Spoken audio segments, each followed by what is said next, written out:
started making shots. We turned the ball over and led to some of their fast break points. We had some lapses in transition defense. We were mixing up man and zone, trying to do different things on made and missed shots, something we get really good at by the end of the year. Unfortunately, it's not the end of the year. A couple times we have a couple guys in man and a couple guys in zone on missed shots, and it hurt us. And so they got loose in transition, and that got their run going. But eventually they made some threes, and it kind of opened the game. They're tough, obviously got a size advantage, so you're caught in that dilemma all the time about, do you double the post and, not let them score at the rim, or do you trap the post and they're going to be open from three. They hadn't shot the three great, so we chose to trap the post, and late they banged in a couple when it mattered. They've been doing a lot of work this year at the foul line. Is that something that you were trying to keep them off? Yeah, we had some bad fouls. They were shot, they shoot 90-something% from the line, right at it, 87. So, they were great from the line, and they're tough because obviously they have size and they play tough. So you're trying to play without fouling, but their physicality, if you don't have some fouls, they're going to offensive rebound you to death, which is what they're known for. Wondering about the early part of the second half, over here to your right. Wondering about the early part of the second half where your team was starting to get down a little bit. It seemed like there was the little back and forth between was it Brown and Holloman. It seemed like there was an energy that you guys kind of found again. I guess wondering how you guys were able to regenerate that spunk there at the end. Yeah. We always want to play with an edge. Obviously, we don't want to cross the line. We don't want technical fouls or anything like that. Our guys are tough. We play kind of a in-your-face style of defense no matter who we play. So, that's what I like about Julian. He doesn't back down. He's a New Jersey kid. He's not going to back down from anybody. And I would say that was one of the strengths of our team is they believe that they can play with anybody. And I think you saw that. They're going to go toe-to-toe, and they got to believe that they can physically play with anybody. Now we got to get to the point where we can mentally play with anybody, and not make mistakes and be as tight as we can be as the season goes along.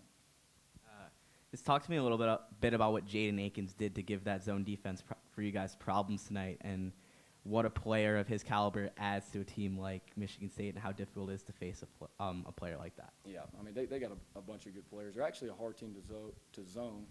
Speaking of it, it should be the zone. He's great with zone offense, so they run some good stuff. And so it's difficult. Well, obviously, we try to throw them off balance, pressing back to our zone so they couldn't just walk right into a play.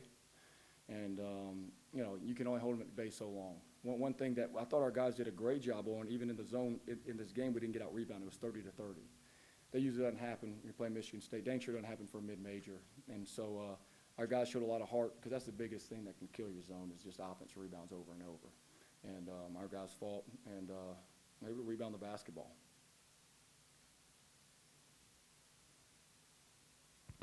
Looks like you have a holiday tournament coming up that you host. What are the opportunities and challenges for holiday tournaments in college basketball, and what do you see as their place in the game? Well, you get a lot of games in a short amount of time, right? We're playing more games now than we were years ago. I know the players would rather play games, that's for sure, And so our deal is just we want to get better every game. We got all new guys. I mean, we got a point guard who played last year, then everybody else that's returned was a freshman. So, I mean, we're young. Inexperienced group right now. So I think our ceiling is up there. We can get really good. Every game we got to get better. That's the key. I do want to say this. I mentioned this last year. We played a team. It's very hard for us to find games and get a game like this. And so we appreciate Coach Izzo agreeing to play the game, because it helps our program tremendously. And our guys got a lot better for it, but it also helps our program on the financial side as well. So we just really want to thank Michigan State for playing this game, because when you can't find many people to do it, we're appreciative of a coach that gave us an opportunity to come here and play. Bucky, for a game like this, you call him. How does it work? How do you get it set up? Well, our athletic director, Martin Newton, he knows everybody in this world that relates to basketball. And so he made the call, and we got it. We got the game. But it was difficult. It's difficult to schedule these days, all the analytics. So it kind of takes a coach that isn't afraid to play, and that's Coach Izzo. He's not afraid to play anybody. Do you find a lot of major college teams don't want to play someone's won back-to-back conference championships? Yeah, it's just the analytics are so different that they really need to play games that shows analytically that they can win by. Guaranteed they can walk in here and sleepwalk and win by a lot, As you know, I think the reason our Coach Izzo's teams are so good when it matters, because basketball, as we know, is a tournament sport, is that he focuses on long game always, and that's why they keep getting better. They keep playing in wars, and they focus on long game, and they know that it matters most in March. And that's why he's been one of the best coaches ever coached a game. He keeps his eyes on what matters. Over here to your right, you talked about the kind of mental mistakes and things in the game, but I noticed in your style of basketball, the pace you guys play with, the pressure, you're forcing opponents to make those mistakes. And I'm curious, where did you develop that style of basketball that you coached for your players? We just want to find the most fun way to win, and we want to create a lot of possessions in a game so that guys felt like when they played a game, whether they played 5 minutes, it felt like they played 10. They played 20 minutes, it felt like they played 40 minutes. And, we're in Alabama, obviously, and I grew up in Alabama. And I don't think it's good enough just to play a style that just wins. I think you have to play a style that everyone can rally around. And in our state, we're one of the top scoring teams in the country with the fastest pace in the country. That does a lot in Alabama. Y'all may not understand that because if you come down there, it's football, football, football.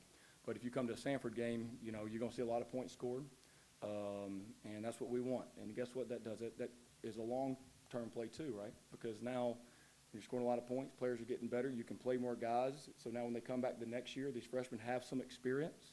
Recruits come to the game. The fans are there in Alabama because they want to see some points scored. So we're thinking long game with that. When I played basketball, it was a good deal when I played high school where a point guard may take, 1 or 2 shots a game. You may play in the 40s. And I always said if I coach, man, we're going to find the most fun way to win. And so that's what we try to do. You mentioned the long game. Last year, you guys took Kansas deep, and this team obviously played Kansas a couple days ago. How do these games, especially in November, when you talk about that long game, when does this show up? When do you feel like this really shows up for a team when they're tested at this early in the season? Well, you kind of find out your weaknesses. If you just play a weak schedule, you don't find out your weaknesses till it's too late, right? And if you play teams that are maybe talented teams but are not well coached, you really don't find out where we are weak even as a coach. Like, okay, here's where we got to get better. But you're playing against a very talented team with a great coach. So they're going to expose the things we got to get better at. And you'd rather do it early than late. I know versus Kansas, we had learned a lot. We played Purdue last year early and got smoked, and we learned a lot from that game. So that when we were able to play Kansas at the end of the year, we were significantly better, and we're probably play away from being right there to win the game. So we'll take this tape and we'll learn from the things that, hey, we got to do better. And the next one, I think we play Arizona in another big game in December. Hopefully, I'm not saying we're going to win, we're going to lose, but hopefully we correct those mistakes. Anything else? Thank you, Coach. Appreciate y'all. Thank you.